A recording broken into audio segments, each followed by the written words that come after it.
పేరు మార్చుకొని కొన్ని మృగాలు మగవలను ఏమారుస్తున్నాయి. అందంగా అమాయకంగా ఉండే అమ్మాయిలనే టార్గెట్ చేస్తున్నాయి. అందుకు నిదర్శనమే ఈ అమ్మాయి కథ. తల్లిదండ్రులే లోకంగా బతికేటువంటి సోనియా సంజు మాయలో ఎలా పడింది, తర్వాత తన జీవితం ఎలా మలుపు తిరిగింది ఈ ఎపిసోడ్లో తెలుసుకోబోతున్నాం. నేను మీ Ashok Bhoge. Welcome to heart Telugu crime stories.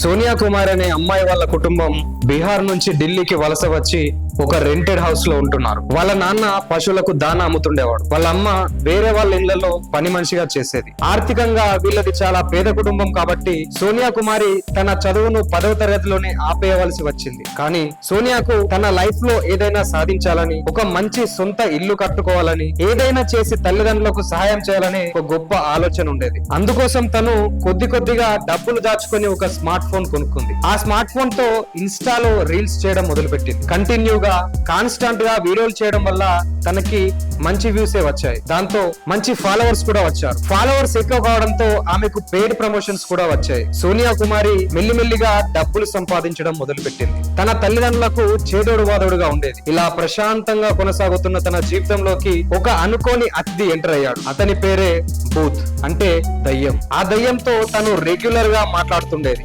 Message కూడా చేస్తుండేది.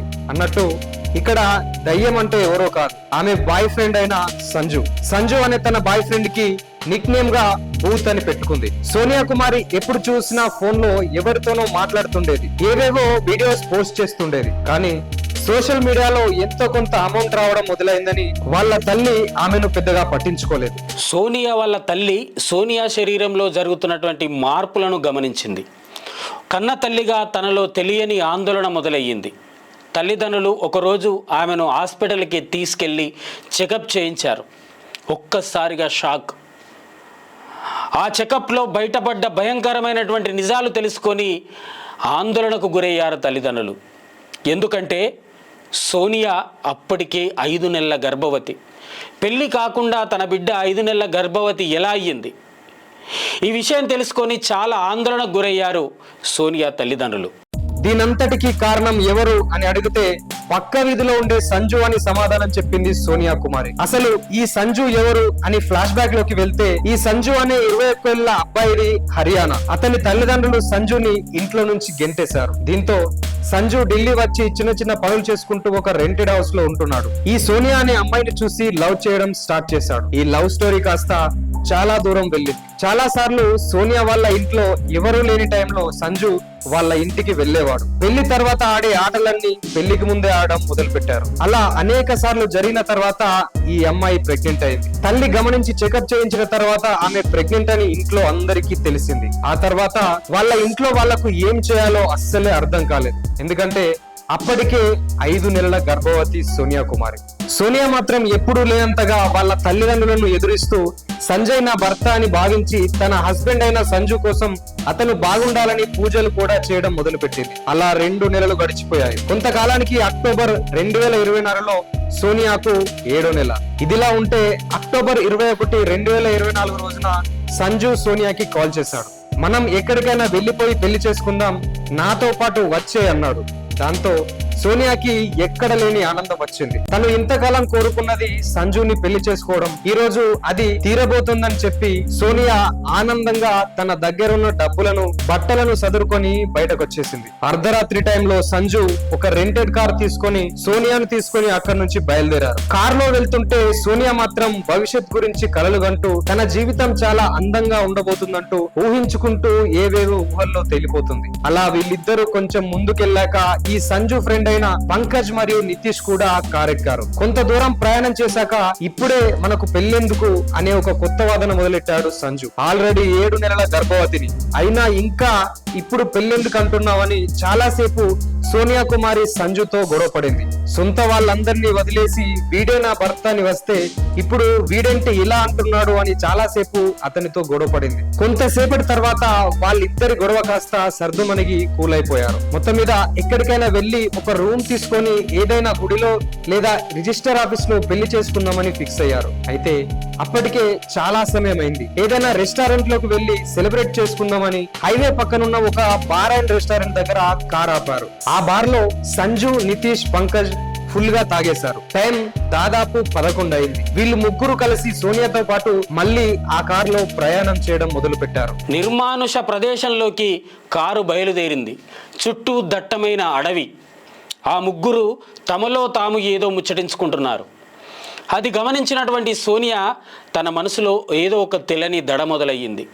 సంజు, నన్ను ఎక్కడికి తీసుకెళ్తున్నావు అని అడగడంతో ఏమాత్రం ఆలోచించకుండా సంజు తనను ఇష్టం వచ్చినట్టు కొట్టడం మొదలుపెట్టాడు. 7 నెలల గర్భవతి అని చూడకుండా కూడా ఇష్టం వచ్చిన చోట తన్నడం మొదలుపెట్టాడు. తన చేతికి ఏది దొరికితే దాన్ని తీసుకొని కొడుతూనే ఉన్నాడు. చివరికి తనతో వచ్చినటువంటి వాళ్ళు తనకు హెల్ప్ చేస్తూనే ఉన్నారు. ఇక అక్కడ ఉన్నటువంటి వైరును తీసుకొని ఆ సోనియా గొంతుకను బిగించి చంపేశాడు. అప్పటికే ఆల్రెడీ సోనియా కనిపించట్లేదని తల్లిదండ్రులు సోనియా వాళ్ళ అన్న వెతుకుతున్నారు. చాలాసేపు వెతికిన తర్వాత పోలీస్ స్టేషన్ కి వెళ్లి కంప్లైంట్ కూడా చేశారు. ఇక్కడ మాత్రం సోనియాను చంపేశాక ఆమెను పాతి పెట్టడానికి గొయ్యి తవ్వుతున్నారు ఈ ముగ్గురు. అదే టైంలో సంజు నుంచి సోనియా వాళ్ళ అన్నకు ఒక కాల్ వెళ్ళింది. ఆ కాల్ లో సంజు సోనియా వాళ్ళ అన్నతో, ఇక మీరు ఈ నెంబర్ కు కాల్ చేయకండి, సోనియా మీతో మాట్లాడటానికి ఇష్టపడట్లేదు, తన లైఫ్ చాలా బాగుంది, ఇక తనను మర్చిపోండి అని చెప్పాడు. కానీ అదే టైంలో బ్యాక్గ్రౌండ్ నుంచి ఒక వాయిస్ వినపడింది. అరే, గొయ్యి ఇంకా లోతుగా తీయు, ఎవరైనా చూస్తారు, జల్దీ పూడ్చేద్దాం అనే వాయిస్. అనుకోకుండానైనా వాళ్ళు మాట్లాడుకున్నటువంటి మాటలు సోనియా వాళ్ళ అన్నకు తెలిసాయి. ఇంతలో ఫోన్ కట్ అయిపోయింది. అప్పటి వరకు కనీసం తన లవర్ తో వెళ్ళుంటుంది అనే ఆలోచనలో ఉన్న తల్లిదండ్రులు ఇప్పుడు మాత్రం తనకు జరగరానిదేదో జరిగింది అనే భయంలో ఉండిపోయారు. వెంటనే లేట్ చేయకుండా సంజు వాళ్ళ సొంత ఊరైన హర్యానా వెళ్లి వాళ్ళ తల్లిదండ్రులను కలిసి సంజు గురించి అడిగారు. కానీ వాళ్ళ తల్లిదండ్రులు చెప్పిన విషయం విని ఒక్కసారిగా వాళ్ళు షాక్ అయ్యారు. సంజు ఎవరో మాకు తెలియదు, నా కొడుకు పేరు సంజు కాదు సలీం అని చెప్పారు. దీంతో సోనియా వాళ్ళ తల్లిదండ్రులకు ఏమాత్రం అర్థం కాలేదు. ఇన్ని రోజులు తన కూతురు ప్రేమించింది సంజు అనే అబ్బాయిని కాదా, సలీంనా అని వాళ్ళ తల్లిదండ్రులు మరింత సందిగ్ధంలో పడిపోయారు. ఒకవైపు పోలీసులు తమ కూతురిని వెతికి పట్టడానికి ఎలాంటి సహకారం అందించట్లేదు. రెండో వైపు అమ్మాయి ప్రేమించిన అతని పేరు సంజు కాదు సలీం అని తేలిపోయింది. ఇదిలా ఉంటే 2 రోజుల తర్వాత సోనియా వాళ్ళ పేరెంట్స్ కి ఒక కాల్ వచ్చింది.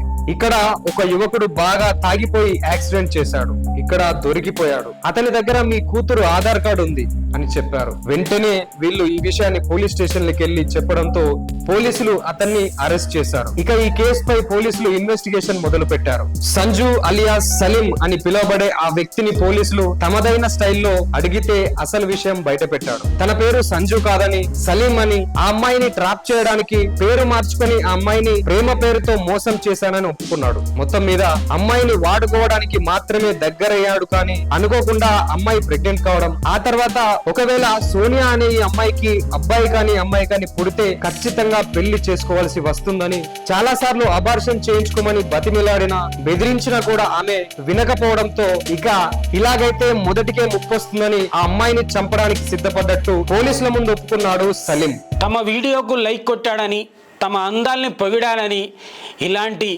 వ్యక్తులకు యువతులు పడి మోసపోతున్నారు. మోసపోవడమే కాదు, తమ ప్రాణాలను కూడా తీసుకుంటున్నారు. ఎంత కాచుకొనున్నా రాబందుల్లా పడి తమ ఆడబిడ్డల్ని సర్వనాశనం చేస్తున్నారు. పేరు మార్చుకొని సలీం లాంటి వ్యక్తులు ఆడబిడ్డలను టార్గెట్ చేసి వాళ్ళను లోబర్చుకొని వాళ్ళ కోరికలు తీర్చుకుంటున్నారు. కాబట్టి తస్మాత్ తల్లిదండ్రులే కాదు, బిడ్డలు సైతం జాగ్రత్తగా ఉండాలి. ఆడవాళ్ళు తమ జీవితాన్ని నాశనం చేసుకుంటున్నారు. కారణం అందాల్ని, వీడియోల్ని ఆసరగా చేసుకుంటున్నటువంటి వ్యక్తులతో మీరు జాగ్రత్తగా ఉండకపోతే రేపు మీ పరువుతో పాటు ప్రాణాలు కూడా పోయే ప్రమాదం ఉంటుంది. ఎప్పటికప్పుడు తమ కుటుంబ సభ్యుల్ని గమనిస్తూ ఉండాలని తెలియజేస్తూ ఈరోజు ఈ ఎపిసోడ్పై మీ అభిప్రాయాలు, సూచనలు తెలియజేయండి. మరొక ఎపిసోడ్తో మళ్ళీ కలుద్దాం. అప్పటిదాకా చూస్తూనే ఉండండి ఆర్ తెలుగు.